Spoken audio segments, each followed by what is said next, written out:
중국 등 외국 국적 스파이 등도 간첩죄를 적용해 처벌해야 한다는 여론이 커지면서 간첩법 개정안이 지난달 법사위 소위의 문턱을 넘었습니다.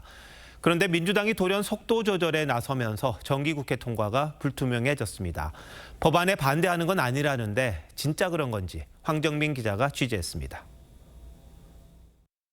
최근 중국인 유학생들의 미 항공모함 불법 촬영 사건과 일명 블랙요원 신상 정보를 중국에 유출한 사건 등이 논란이 됐지만 간첩죄 적용엔 어려움이 있었습니다.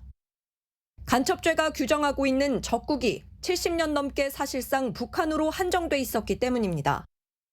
이 같은 지적에 지난달 13일 여야는 처벌 범위를 적국에서 외국으로 확대하는 간첩법 개정안을 법사위 소위에서 통과시켰습니다.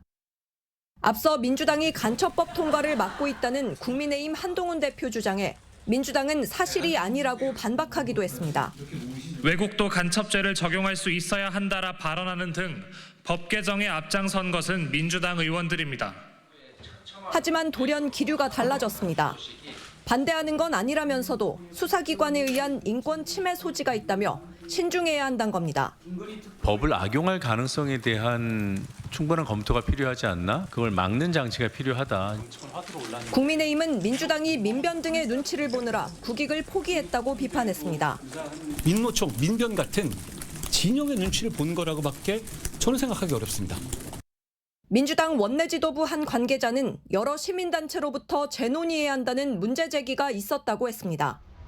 국방부는 기밀 유출에 대한 엄중 처벌을 위해 법보완의 필요성을 거듭 강조했습니다. 하지만 다수당인 민주당의 태도가 바뀌지 않을 경우 간첩법 개정안의 정기국회 통과는 무산될 가능성이 높다는 전망이 나옵니다. TV조선 황정민입니다.